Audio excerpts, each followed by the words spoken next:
Life Management Science Labs would like to acknowledge that we live and produce this podcast on the traditional lands of the Wurundjeri people.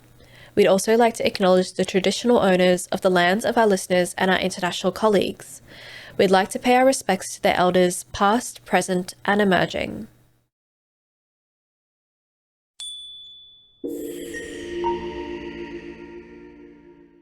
Hello and welcome to Reloscope, the Relationship Science Insights podcast produced by LMSL, the Life Management Science Labs. We are champions in life management science, providing structured insights informed by science and inspired by practice on key aspects of conscious living. Each week we bring you scientific and practical insights on each element with the expert knowledge of professionals in the field. I'm your host, Aditi Kutty. Let's get on with the show. My guest today is Eleni Neville. She is a couples counselor and psychotherapist with a special interest in relationships, and she works with people of any sexuality. She's also a sexual lecturer, sessional lecturer of counseling, teaching both bachelor's and master's level students. Eleni, thank you so much for joining us today. Thank you for having me. It's really, really lovely to meet you. And we're going to chat about commitment and fear of commitment specifically in today's episode. But before we get onto that, let's get to know you a little bit. Okay. We have a segment called Get to Know Eleni Neville, or Have You Met Eleni Neville? And I'm just going to throw some questions at you, and all you have to do is answer them really quickly. Don't have to think too hard. Are you ready? I think so. Yeah, fantastic. So what is your favorite book? Okay, favourite book. Look, I'd have to say Mating in Captivity by Esther Perel. I really love how it explores the paradoxical nature of committed relationships, which pretty much highlights the need for dependency and security, as well as the opposite need of freedom and autonomy. Yeah. That's a pretty good one. Esther Perel is quite famous, For sure. I guess, in the relationship science field. What about your favorite movie? Look, I'd say one of my favourite movies, which I've watched a couple of times now, is The Dressmaker. Oh, It's yeah? an Australian comedy drama. Yep. It was made around 2015. And I really loved it. It was very colourful, very eccentric, and some great actors in it, like Kate Winslet. Yeah, I remember that movie when it came out, and there was a exhibition with all the dresses from it as well. wow, I It was didn't see so that. fantastic. But yeah, what about your favorite podcast or a podcast that you might be listening to right now? I've got to say, my time is so tight that I have not had a chance to listen to many podcasts recently. Right. Invisibilia would have to be one that I've listened to previously. Invisibilia. What is Invisibilia about, I guess, for I those suppose it's kind of speak into different topics that highlight what's hidden. It's been quite a good year or two since I've listened to one, so I'm a little bit, out of it for a second. Maybe time to jump back into it. What is a famous role model in your life, or who is, rather? Look, speaking of famous people, and as already mentioned in the book choice, like Esther Perel, has been an inspiration, given that I'm in the same field.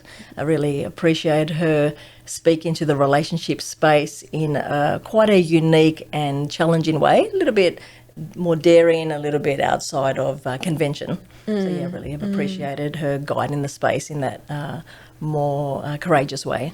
Yeah, for sure. And what about the last course you completed? The last course was a Masters in Social Work, which I think I completed around 5 years ago. Cool. We have gotten to know you. You're known now. But we might move on, I guess, to our interview segment, where we chat about our topic. Just to start off really broad, what is a relationship? How would you describe a relationship? Okay, it's a simple question but a big answer, but I'll try and keep it kind of brief, because if we're talking relationship generally, I suppose we're talking about any kind of form that involves something that speaks to either connection or association or some kind of involvement. Of course, you can have family relationships with friends, colleagues, and the interesting one, which of course is committed relationships. Yeah, for sure. And in your opinion, does a romantic relationship, because that's what we tend to focus on the show, does it hold the same meaning and structure and importance as it did maybe a decade ago? or decades, I should say. Yeah, there's certainly been quite rapid changes in decades. Like I suppose the whole notion of romantic relationships or the concept of a romantic relationship is something that is relatively modern. There was no such thing as finding a partner with a romantic flavour to the attraction, because it was based more on monetary, financial, sort of economic connections, but that's going back to like 18th century. It wasn't until the 19th century, I suppose, where, the idea of dating started to emerge. Like in the 1920s, dating was more of a thing, like that people aspired to. And back then, actually, interestingly enough, there was an expectation that in a heterosexual context that men would pay for the date in itself. And then we kind of moved to, I suppose, moved away from a more formal structured context such as courtship versus dating, which had a little bit more of a less restrictive kind of element. But certainly falling in love and having romantic relationships, if you go back to the 1950s, where there's that sense of commitment and being steady, and even the 1950s, at least from an American context, where, again, in a heterosexual context, a boyfriend might offer the girlfriend a piece of his clothing or a ring or something that was symbolic of that kind of steadiness or commitment. And we kind of move on to, we go into the 1960s, where we, of course, move into more sexual expression and freedom, which in itself is associated with the pill, with the backdrop of protests of the Vietnam War, and general sexual expression being more permitted, and certainly in some kind of circles, and it continues. We go into the modern era, where of course the inevitability of dating, romance, and technology, which has become the thing since the emerging reality of the internet. Then we moved into that period of dating websites, and so there's a very intimate relationship between meeting, choosing, opportunities, and technology. It's all interrelated. And certainly it might be worth commenting on, the period of millennials, where there is more focus, or there's been increasing focus on individualization, a generation that's given permission, I suppose, to focus on selves, part of the selfie kind of period of time. And within that, I suppose, there's been that's been extended to, the casual culture of hooking up, maybe friends with benefits. So dating and the structure and meaning has really become more fluid and more postmodern, I suppose. Yeah, and I guess in that context, do you feel like commitment perhaps isn't prioritized as much, or... Yeah, commitment, I suppose, is also related to people's developmental sort of stages and ages, in terms of, is commitment a priority? Is that what I want to be doing with myself at this point? I wouldn't say as a general rule that it's not prioritised as much, but certainly I would suggest that with so many opportunities of exploration, people may be inclined to explore and actually connect to those opportunities and connect to that, at least from a curious point of view. But my sense is that commitment is still important, as people do, generally speaking, lean towards otherness, and I think it varies. I don't think we can sort of say it is or it isn't. Yeah. So it's... Well, I guess before we talk more about that, what exactly is commitment? How would you define commitment in relationships? Yeah. None of these questions have simple answers. Yeah, of course. And I suppose, if we're kind of thinking of a word that is connected to commitment, I suppose I would highlight intentionality and the intentionality of maintaining a relationship over time. And often, unless you're very explicit about a casual encounter or some of those more, modern concepts such as hookups or friends with benefits and so forth, which is quite different. But I suppose that kind of idea of commitment is very much about connecting with somebody for a journey to be had. Yeah. Is being friends with benefits kind of a commitment in and of itself? Well, it's a particular contract, isn't it? Yeah, it is. So, that's quite fluid in itself, and certainly I wouldn't say it's the same for everybody, but it's certainly an emerging trend that has that's part of a discourse almost in the context of relationships, or what kind of relationships are possible in terms of that exploration. For sure. How does commitment affect romantic relationships? Well, I suppose like anything, it has positive associations and maybe some struggles are connected to it. If I think of the positive associations, commitment can help people feel, that sense of otherness, that someone's got their back, that sense of security, predictability, pleasure, accessibility, proximity, that idea. It's linked to kind of attachment, which I'll speak to at some point. But certainly on that positive level, there's that sense of, security and comfort that comes with commitment in that predictability sort of sense. In terms of how it affects relationships with the associated struggles, sometimes commitment can bring conflict or tensions or longings. Because, and I suppose what that speaks to is that typically one person's version or definition or frame of commitment is not always the same as the other. And it may not be obvious from the very beginning, because in the beginning that the connection, that phase one or beginning stage of meeting somebody, it feels like everybody's on the same page a lot of the time. But often as time goes on, people's differences seem to show up, and their approach to commitment and approach to romantic relationships are not always aligned, which in itself can bring some of those tension points, and trying to work with those differences that show up as the relationship unfolds. Right. And so I guess like the definition of commitment is incredibly complicated and very hard to kind of condense into one or two phrases.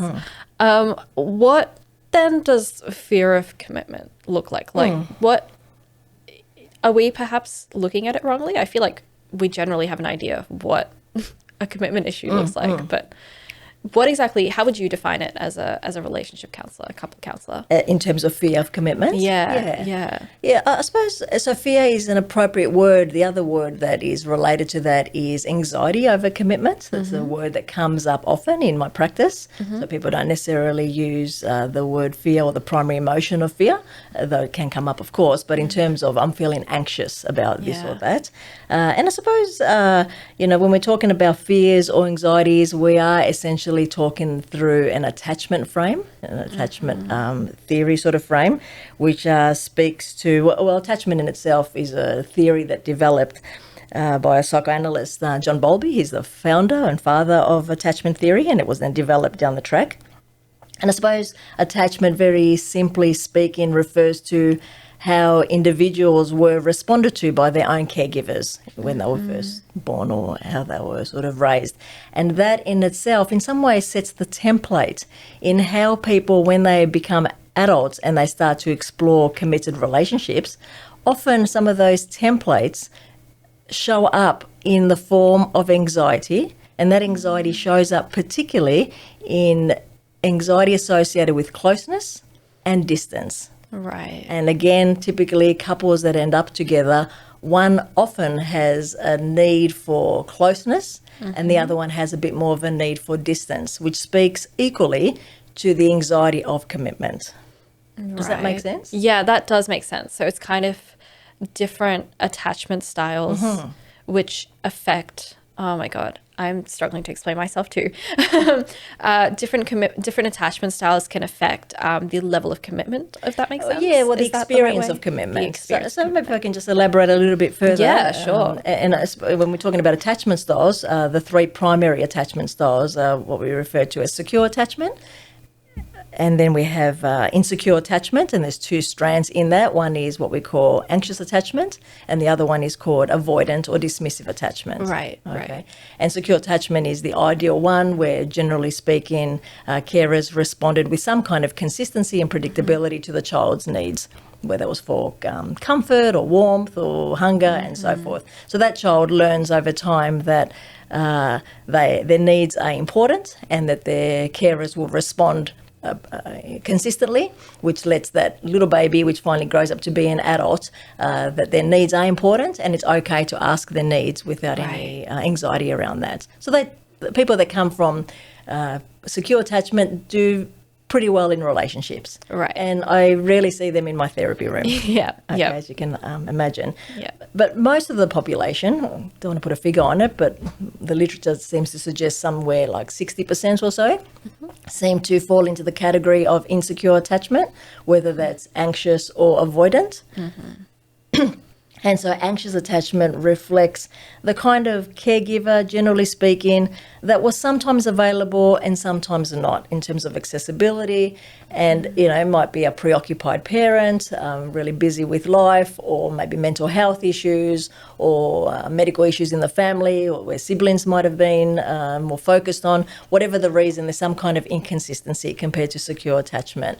So that kind of care is available, care is not available, I'm not quite sure, often leave children, particularly showing up in the adult world of relationships, with a sense of an unsureness. Am I lovable? Am I worthy? So it can kind of create a little bit of a sense of clinginess or just needing that extra bit of reassurance. And that can then in itself sort of play out in terms of how they approach relationships and a bid or protest for more closeness. Right. But often it comes from that original template where then the expression and the need for that closeness can feel quite overwhelming to the other person, particularly if they come from avoidant attachment, where emotions and that kind of intensity and passion is not something that they typically would have grown up with. Right, yeah. So just to, I suppose, to balance it out, that attachment style of dismissive attachment speaks to, very generally speaking, the kind of carer which maybe did not put so much emphasis on vulnerability and emotions, and often external things are focused on, whether it's successes, whether it's around sport or academic achievement, some level of discomfort or invisibility when it comes to matters of the heart, or being able to hold space for vulnerability. So then those two attachment styles often end up together, and they're playing a little bit of ping pong, trying to find closeness and trying to create distance. Right. Yeah. Yeah. I guess in that case, it occurs, down to attachment styles. Is that kind of the only route for fear of commitment, would you say? Or are there other causes? Yeah. Look, from experience, anecdotal evidence in the therapy room, it constantly shows up. There's a real consistency there. It's quite difficult to think outside of it. However, so though attachment is the template or the filter that I look through, it's more complicated than that, because attachment, though we're using the same template, in itself is connected to how our brains are structured. In terms of the what happens to the structure of our brains when it comes to those different sort of attachment styles. And again, it's connected to our belief systems, what we think about ourselves, and how we relate to ourselves in relation to other. Life experiences beyond the family of origin beginnings, of course, play a big part when people have had difficult experiences, or if people have experienced life traumas. That in itself absolutely influences their approach and response to relationships. So, certainly different factors. And then you have kind of, I suppose, cross-cultural influences, temperament. It's not all attachment, but I would be lying if I was to say that attachment does not have significant influence, certainly from the way that I've been trained, and what I see in the room showing up each and every time becomes almost quite predictable. Right. Yeah, for sure. And I feel like a lot of those things can stem from those like insecure attachment styles as well, when you think about it. Yeah, it seems to always lead to the same kind of thing. I mean, different people work with different filters and different training backgrounds, but I can only speak to what makes sense to me theoretically, and certainly the way it shows up in practice. Yeah, for sure. How can we tell that we have a fear of commitment? So it's not always obvious, and it's usually rarely obvious in the very beginning. Right. I mean, people can certainly rely on their previous relationships to assess patterns or experiences of that relationship. Often it's useful when people come into the therapy room. I will often ask in reference to previous breakups, whether of committed relationships, and try and establish what were the patterns, what showed up in terms of the anxieties or the issues that showed up, because these patterns typically carry on into the next partner. Yeah. But in terms of how you can tell, in the beginning, everybody's intentionality, as I highlighted earlier, if you are aiming for a committed relationship, is obvious, it's quite strong. And in that early stages, in some ways in those early stages, a couple's differences is almost suppressed because there is that need to actually develop that feeling of secure attachment. When someone's got your back, you end up in that little bubble sort of stage. It's like a symbiotic kind of connection. Yeah. And the purpose of that is not only to create that bond and that connection, but its aim is actually down the track, when some of the differences show up and some of the tensions show up, that you have a little bit of a soft landing in the background because you have spent that extra kind of time. So in the early stages, I would say that fear of commitment is not explicit. If anything, it feels for a lot of people like the perfect match. Everything feels like it flows. Everybody's open and understandable and vulnerable and deep. You often hear about those early stages. But then as the relationship actually develops into a more committed context, those patterns that I refer to that relates to our attachment patterns tend to show up, where one person is seeking more proximity and they can become more vocal about that, and the other person might start showing behavioural signs of needing to distance. Right. And so I suppose that's the beginning signs in terms of how people function in their cycle of interaction. And usually we actually refer to a pattern, which is one of the most common patterns, which is referred to as one person being the pursuer, which is the anxiously attached person, and the other person being the distancer, which is the avoidant attached person. Right. So that's kind of the signals, the signs which show up as the relationship becomes more committed.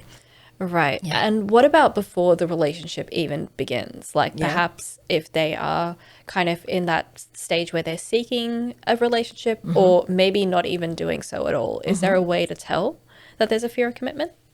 Yeah. Look, it can play out in friendships as well, even before seeking or being interested in romantic relationships. It's probably not as obvious. And because in relationships there's more at stake, that's when it tends to show up. I've even had clients, one particular person I'm remembering, that would say, I don't get it. Like when I'm single, I feel so confident in myself. I'm so out in the world and I feel so present, and feel so ready and able to be in a committed relationship with that kind of confidence and assertion. But then when I find myself in a relationship, I fall apart. All these insecurities come up, all these anxieties show up in a way that's unrecognisable compared to being a single person.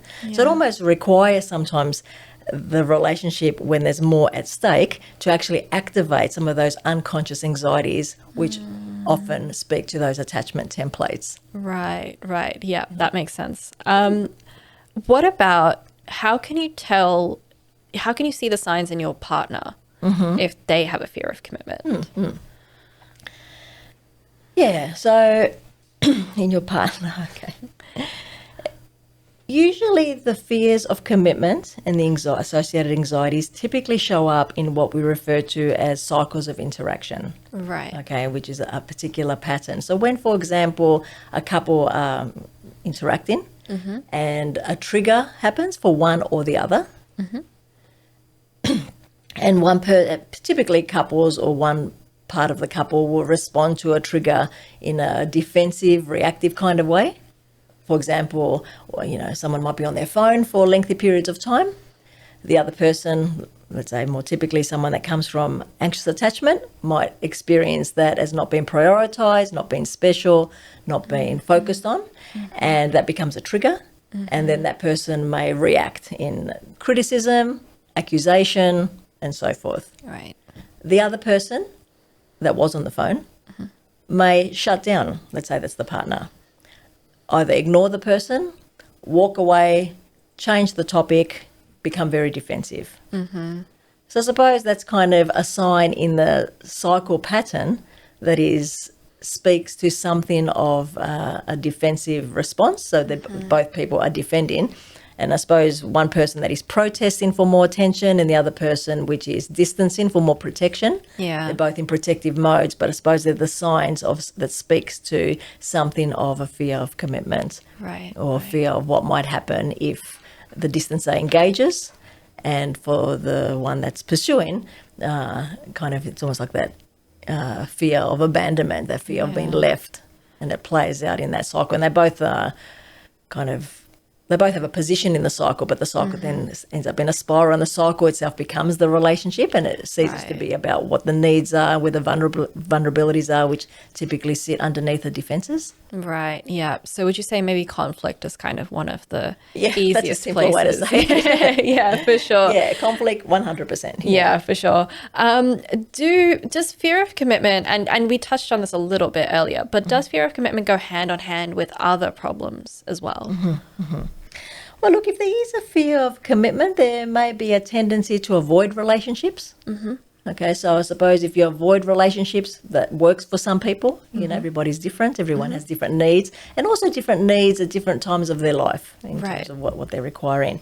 Yeah. But in terms of fear of commitment, how can that be problematic? If you're avoiding relationships because it all feels too hard or it's fatiguing, there's that sense of needing a break or helplessness and so forth, that can be quite isolating for some people, in terms of spending more time on their own. I mean, they might spend time with friends, but in terms of having that kind of emotional bond or physical bond and so forth. So I would say, in terms of risk, potential isolation, potential loneliness, and also reinforcing that self-doubting part of self.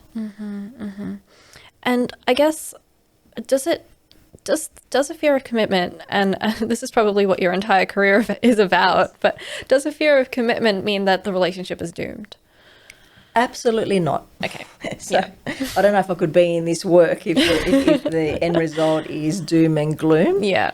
So I mean, the interesting thing in terms of how the psyche works or how the unconscious works, in actual fact, from a theoretical point of view and the way it shows up in practice, it's almost like the unconscious and the associated attachment styles are actually looking for the potential healing in an adult relationship. So we come from where we come from, which create a particular shape and a particular level of anxiety connected to commitment and relationships. And typically, an anxiously attached person will attract a avoidant attached person. So you would kind of think, why would that even happen? Because it's like a setup for disaster, really. Yeah. But the unconscious has something else in mind.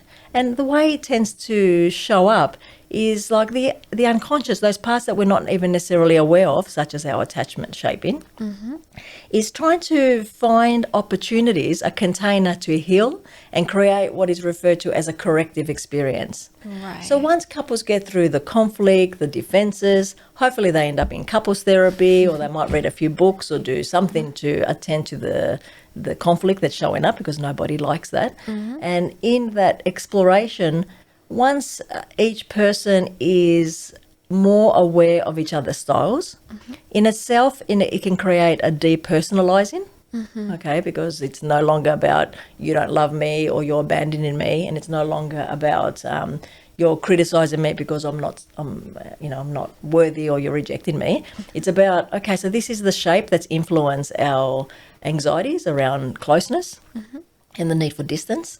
How do we work with that? Yeah. And it's almost like an untangling process and a relearning and a recreation of interacting in a way that's not those typical defenses, but actually learning to access the vulnerability that sits underneath those defenses, where there's safety and there's potential of actually tolerating those discomforts of closeness and distance, and actually moving more towards secure attachment, which is very possible. And I've certainly seen it with my own eyes, with not only my own experience of a couple relationship, but certainly with the many clients over the years. Right, yeah. So attachment styles, it is possible to move from an very possible, insecure, especially with awareness and insight. And often in the room, actually, one of the key interventions, which comes often from the modality of what we call emotion focused therapy, where you'll actually get the couple to turn to each other and bring some words or feelings into the space about what's really sitting there underneath and how they really feel about the other.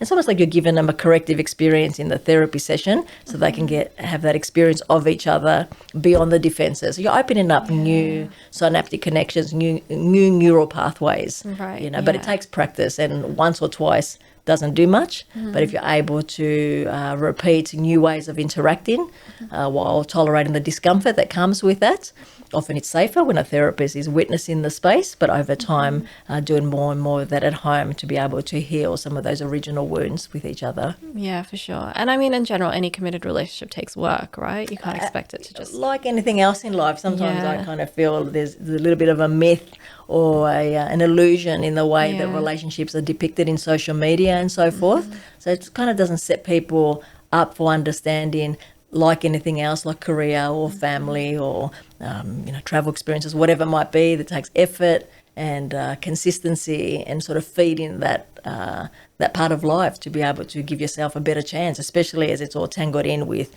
neurology and attachment and traumas and wound and pain. It's impossible to ignore it and actually have a wonderful relationship. It's not realistic. Yeah, for sure. Absolutely. I guess, you've already talked about how to overcome a fear of commitment, but is it something personal, or is it something that a couple has to work on together? Look, the cliche, it takes two to tango, does go a long way. It's not unusual, however, where one person is the one that's more interested in actually doing the work. Right, yeah. Usually it's the one that comes from anxious attachment. Right, Because they use that deeper fear of abandonment. So there's kind of like, I've got to work this out kind of thing. But look, I see couples, they're my primary client cohort. And there's, I've certainly witnessed a willingness to be able to work on the relationship because people matter to each other and they want it to, be a different experience, especially as they know what the potential is from that initial symbiotic phase that I refer to. There's often that nostalgia, that experience, that feeling, that knowing live space of the way we were. And even though it's not always easy to return to that phase because that's very intentional in terms of the journey itself, but actually there's often a willingness to do it together. That personal work does not go astray because, of course, the more we're able to process where we've come from and where we hurt and what sits in our bodies in relation to traumas and life experiences, that means that there's less likelihood of projecting some of that unprocessed material onto your partner. So there's room for personal work, and certainly couple work is an accelerated process of those corrective experiences that I refer to. Yeah, for sure, for sure. And I guess, do you kind of have any practices that either a person or a couple can engage in to kind of deal with commitment issues or even prevent the fear of commitment? Yeah. Look, there's no one miracle, wish there was, practice, but there's certainly various practices which I suppose are aimed at, if I had to kind of be succinct about it, I would say to calm down the nervous system, and particularly the limbic system, which is where that part of our brain that holds the fight, flight, freeze response when there's a threat or a perceived threat. So if we can actually incorporate practices that help calm down that part of the nervous system, in itself, it moves us into a more flexible way of thinking and a more regulated state, which is our prefrontal cortex part of our brain, to be able to see things more clearly for what they are. And I suppose some of those practices in terms of managing that part of the nervous system, there's a whole lot of things from breathing, which probably a lot of people know something about, deep breathing to be able to regulate the nervous system. There's one that I often refer to where you breathe in for 3 through your nose, you hold for 3, and then you gently release for 3.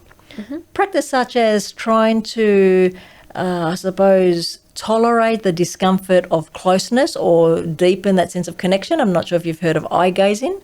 Sometimes you can have an exercise where you're literally looking at your partner's eye in that eye gazing way for maybe a minute or as much as can be tolerated, where that in itself can both calm down the nervous system, but it can also deepen that sense of vulnerability. Right. So that's quite helpful. And certainly the practice of trying to share what's underneath those defenses.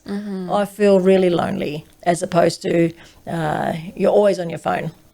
Right. Sharing those vulnerabilities, connecting to those anxieties. Yeah. So you've been married for 25 years. That's correct, yes. 20 years and 5 years. 20 years and 5 years. Wow. Yeah. Still a very, very long time. Yes, I'm a rare species these days. For sure.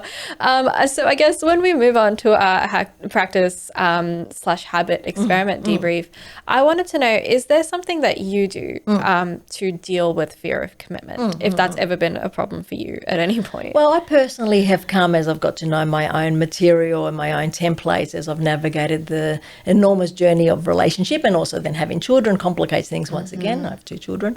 But in terms of what I've done over the years, apart from become a couples therapist, to understand it theoretically at the very least and practice through other couples, but certainly couples therapy itself with my husband, with my partner, which I suppose started at the point of having children, which in some ways activates some of those unconscious attachment templates. It's almost like magnifies them, so that's a good time often to go. So couples therapy, where you're held by a professional practitioner where there's a sense of safety and holding to be able to navigate and untangle, so that's been really helpful. Certainly some personal work to attend to, I suppose, that younger part of self. You often hear terms like the inner child, or the little girl or the little boy that sits within. So developing a relationship with that part, which can be possible through meditation or through, I've been part of a women's circle for over 10 years where there's exercises and interventions to attend to the vulnerability that sits underneath, which has previously been projected out into relationships. So I would say like a breadth of different things, from insight that comes from reading or learning about what this is all about, to personal therapy, to joint therapy, and some of those exercises that I've referred to in terms of connecting to vulnerabilities, learning to express that over time, and developing a more secure attachment experience with my partner. Right. So is there kind of one example of something that you've done, or maybe something that you've recommended to clients even? One thing that I would highlight, if I had to choose one, so this is probably the most difficult one, but this is where the potential of creating shifts in the relationship is, and that is trying to access the tender vulnerability that sits underneath the pain, which shows up defensively. Right. So, what does that look like? So when you have a trigger or a moment and you're perceiving the threat of not being seen or abandonment or whatever the attachment style brings up, just to take a moment to pause. Pause has become one of my favourite words. So in that pausing, maybe actually leave the room if necessary to avoid more triggering. Just sometimes even putting your hand on your heart and having a moment to imagine yourself as a small person. And connecting to that feeling of loneliness or that feeling of being invisible or whatever it might be.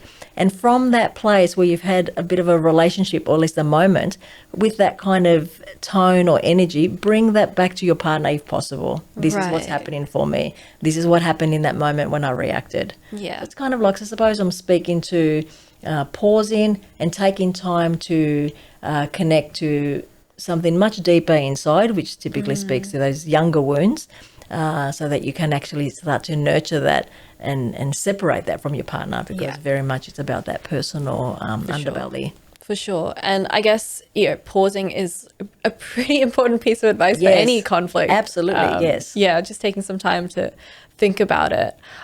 What are kind of 3 good things about pausing, you would say? 3 good things about pausing, okay. Well, in itself, it gives your nervous system, or your limbic system to be more precise, time to calm down. Yeah. Because when that fight, flight, freeze system is activated, that part of your brain is actually trying to support you under the impression that there's a threat floating around, even if it's a perceived threat.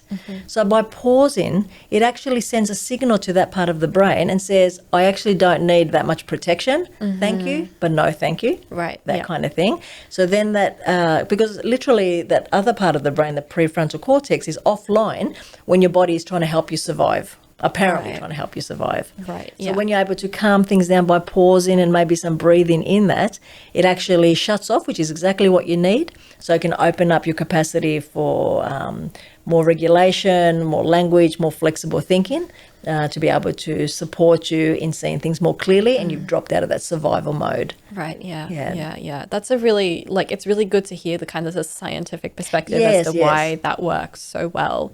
Because you often hear, that advice for, any kind of conflict Yeah. resolution, Yeah. let alone with just your partner. But it's nice to know that there's a science behind There's it. something happening inside our brains, and it's very real. I Yeah. think there's a book, I can't remember exactly what it's called, but in the subtitle something about getting to know your partner's brain.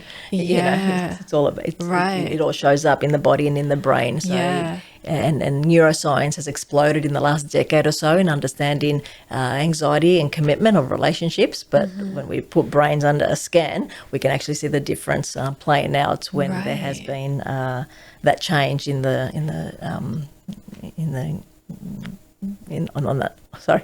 that side of things. Yeah, for sure. That's so cool.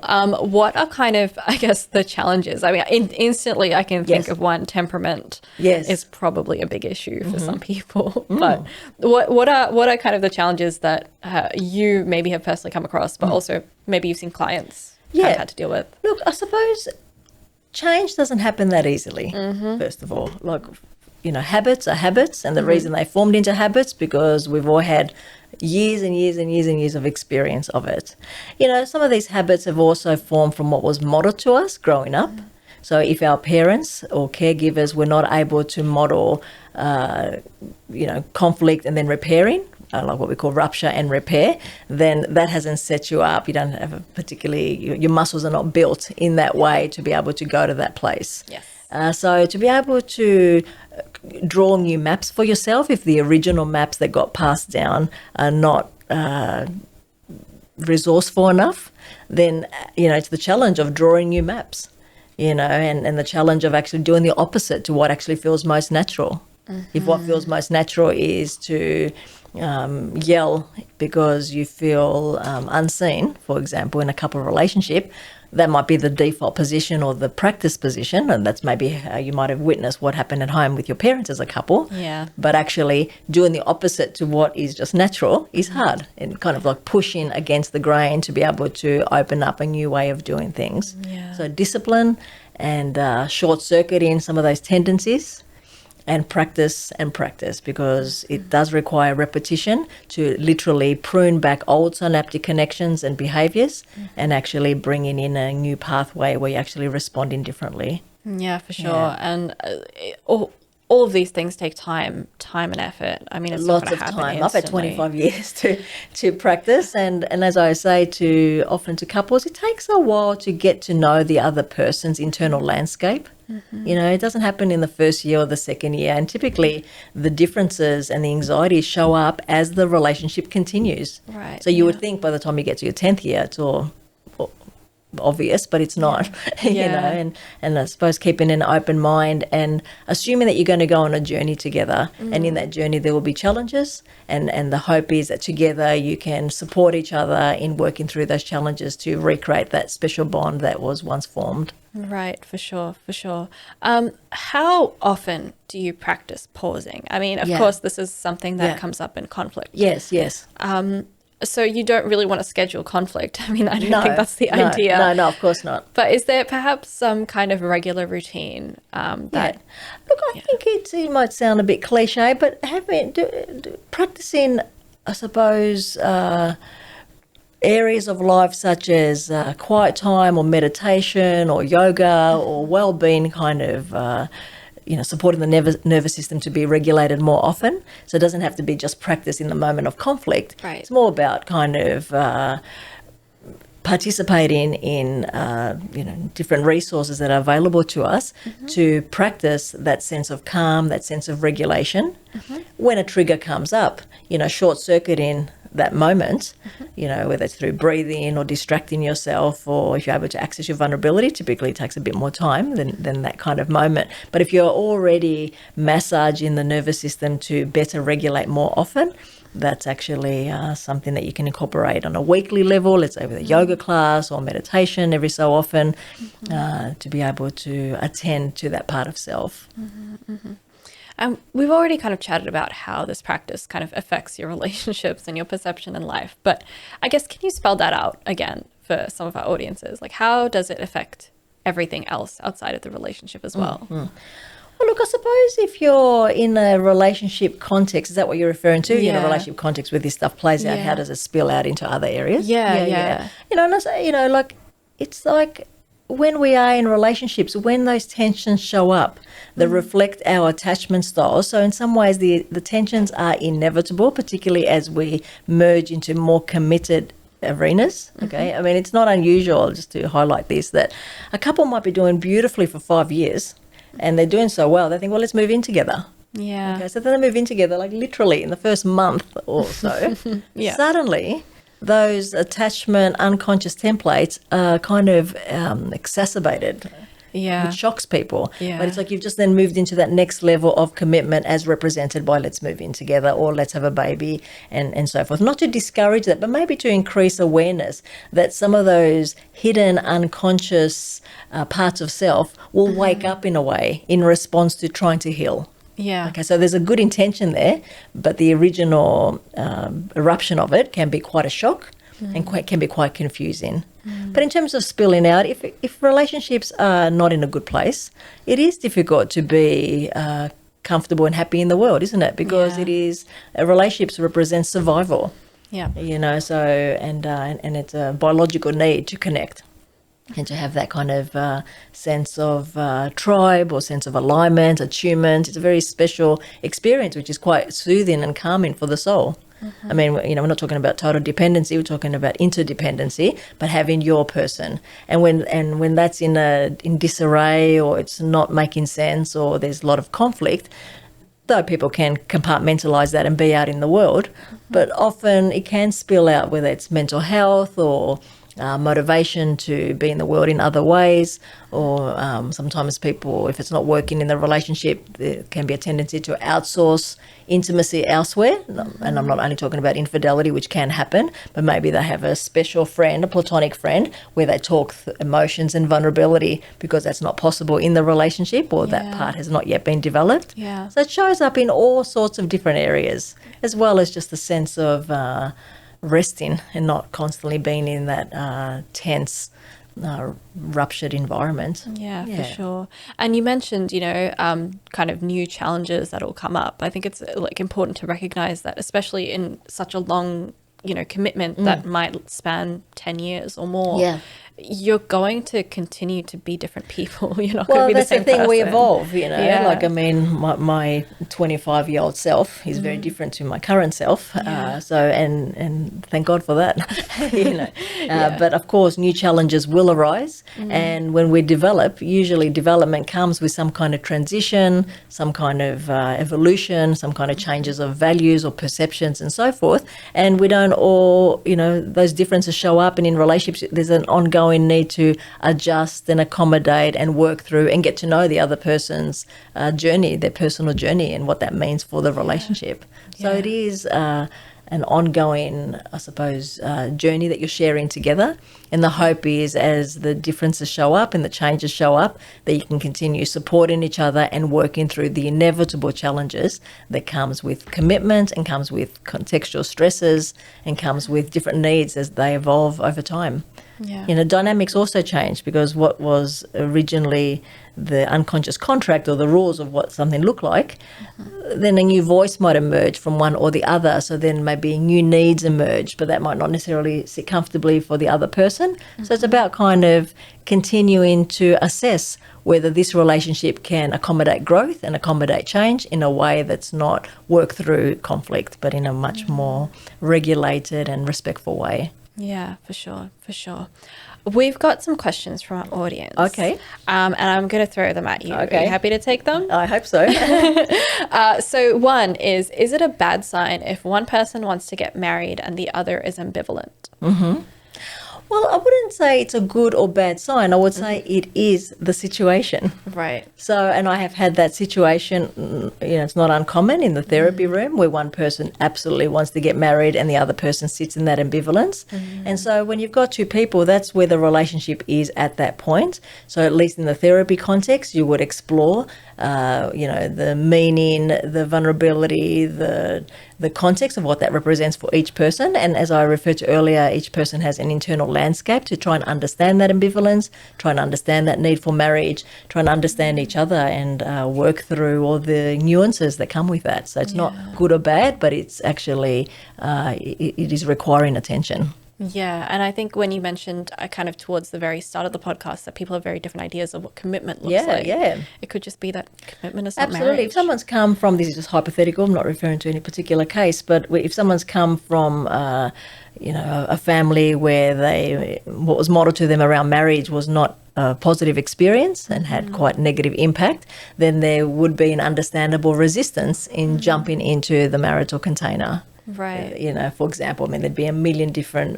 variables that speak to marriage or not marriage, or ambivalence that sits with that. But to explore the layers that come with each person's position is absolutely where the work is. Yeah. I don't know if the person who asked that is going to have an answer, but I hope they'll have the strength at least and the understanding to deal with it. It reflects where that relationship is in that very moment, and both positions need to be put on the table respectfully and to balance out. Let's understand each person's position and what's possible here.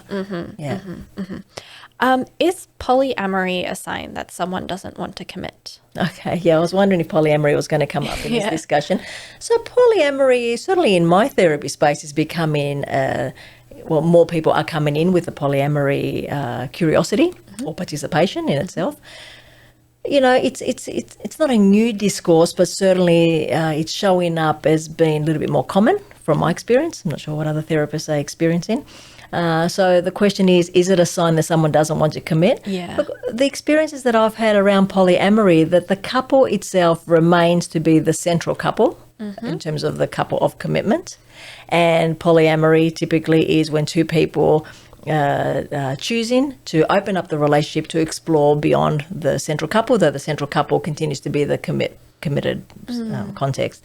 It's a complex arena. Now, doesn't mean commitment, doesn't it mean commitment? Every situation is different. Yeah. But typically it does need to be agreed upon by both parties because not everybody's into it. If it is agreed upon, then maybe that's enough commitment. But, again, there's no black and white answer to that. But certainly commitment still speaks to the centrality of the original couple before other people come in. And often with polyamory, there's very specific rules and boundaries in participating in that particular world, such as, maybe going home together in terms of the original sort of couple, what's allowed, what's not allowed, how often, what does it look like, etc., etc. So it's a very rich contract and a very tender and sensitive contract that two people need to be fairly robust and to be able to navigate through all the complexities that come with that. And I feel like, that consent to opening your relationship and kind of the effort it takes to create those boundaries and contract is kind of a sign that there's a commitment already. Well, absolutely. Some people, have had great success at it, and then other people bump up against the complexities. But if the cycle of interaction that I referred to earlier is more in the positive rather than the negative, then the complexities that come with polyamory, like any other subject, can be dealt with without dysregulating and defending, but rather understanding each other's position from a more vulnerable place when issues arise. Right. Is it enough to be together and not get married? Well, that's very personal, isn't it? So for some people, it's absolutely enough. In actual fact, my understanding is in 5 or 8 years, I'm not sure the exact details, but there's going to be more cohabiting couples without being married and even choosing not to have children. So the whole landscape is already changing in terms of what is going to be normative in the future. It's no longer going to be the traditional nuclear family. So is it enough? Absolutely yes for some, absolutely no for others. as you highlighted in that earlier question, when it was marriage was definite for one, ambivalent for the other. And again, you have variables, all sorts of reasons, and what is and what isn't. But again, there's no, it's not a fact. It's very personal, and everyone has different preferences and different needs and different values connected to that question. For sure. This is a really great one. After you've set up a life on your own, how do you let someone in? Well, I'm sure that's a big question. Look, often I hear people, particularly of a bit maybe of an older age group, where if they've been on their own for a while, or they're particularly set in their ways, or they like things in a very particular way, how do you let someone in? I mean, it's like I suppose the question is, do you want to let someone in? Is there a part of you that wants to share some of your life? And if that is the case, how much of your life do you want to share? So again, it becomes a very personal preference in what that kind of looks like. And in terms of how do you let someone in when your life is already established, I think that's what that question is asking. If the desire is there to let someone in, you can take baby steps towards that and assess how tolerable that is, how willing you're able to move into that sharing kind of space. And as the relationship or the way that it forms will, I suppose, give you more confidence to create more space for another person, or your preference for what it's going to look like will show up over time. Right. What might those baby steps look like? So Sure, I it's suppose it depends on the context. It's a bit of a general question. So, I suppose, literally dating. Like how do you let someone in if we are talking about a romantic relationship? I'm not sure if that question, I'm assuming he's talking to a romantic relationship. I would assume so as well. But also assessing where you sit in yourself, what shows up internally, what do you notice about yourself when you're actually letting someone in? Does it bring up panic? Does it actually bring up a sense of leaning into that direction? So baby steps, I suppose, is reflecting and being with self to get a sense of what's coming up for you. Right. But certainly starting opening that door, whether you're jumping online or you're meeting through friends, and you're starting to spend a little bit of time together to get a sense of the life that you have and the potential willingness of actually sharing some of that with someone else. Final question, and I guess this is kind of linked to the one we discussed before. How do you know if you're ready to commit to a relationship? Well, I mean, it's a tricky sort of question. In some ways, you don't know until you know. Right. There is that. In some ways we can only hypothesize, ponder, assume to an extent. Lived experience gives us something a little bit more real, potentially. But I suppose if there's that part of you that is seeking, is feeling energetically even the need to be connected to other. So I suppose that can be like an impulse, an emotion, thinking about it a lot, like how do you know? Like, I mean, again, there's no obvious answer to that, but I suppose getting a little bit closer to yourself to connect to, well, what are my needs in this very moment? What kind of energy, what kind of vision or experience do I want to have with myself in relation to other? So I suppose it's like a bit of a having an intimate relationship with yourself to get a bit closer to some of those needs and some of those impulses, to be able to, stay curious, not be judgmental about it, and assess if that actually is the need that's showing up over and over. Does that answer that question? I think so. I hope so. I guess that brings us to the end of our questions from the audience. To close out the show, we do have an open mic section where we allow you to talk about anything that you're passionate about, and it could be related to the topic, but it doesn't have to be. And you wanted to talk about self-improvement. Yes.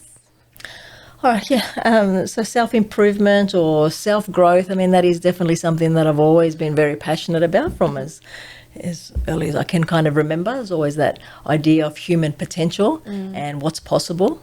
And I am a big believer, I don't think I could be a therapist if I wasn't, in those that, like we said before, that experience of evolving and changing and growing, I actually find it fascinating.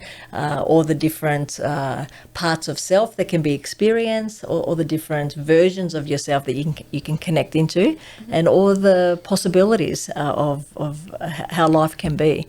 So that kind of sense of, I suppose, attending to those bits that aren't ideal or anything you may have been impacted from early life or life experience, and actually finding courage and resilience and a deeper knowing that life can be something that aligns much more to your deeper self, whether it's your spirituality or your sense of potential. I find that very exciting, and I love it even as I witness it in the therapy room, where you really see evolution, live evolution in moments in time. It's a pretty special energy, whether it's an aha moment or someone has connected to something deep that's been hidden for a long time, or the links haven't been made. It's quite a beautiful experience to watch humans grow, and as well as my own growth over the years, which has reflected my own practices and my own drive and motivation to be in the world with that self-growth filter. Yeah, for sure. What exactly does self-growth look like to you? Mm-hmm. So I suppose in some ways, we've talked a lot about the nervous system and regulating. Look, I actually do associate self-growth or maturing over time in being able to, the term that's often used is differentiating.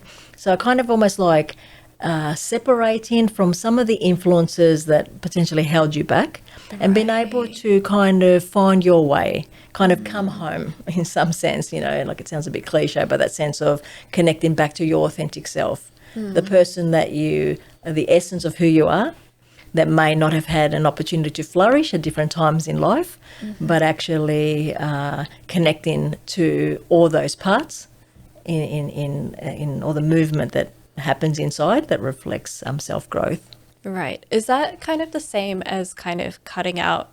I see a lot of kind of terminology, especially online, and also kind of in vernacular discussion with my friends about like cutting out toxic parts of your life or letting go of the things that don't serve you. That's kind of the common thing, isn't it?